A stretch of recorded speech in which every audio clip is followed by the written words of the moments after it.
চাইলে তুমি হারিয়ে যাও রাজাহীন কোন রাজ্যে, জনশূন্য কোন রাজ্যে।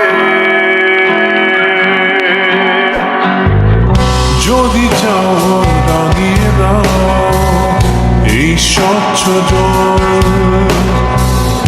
গর্ব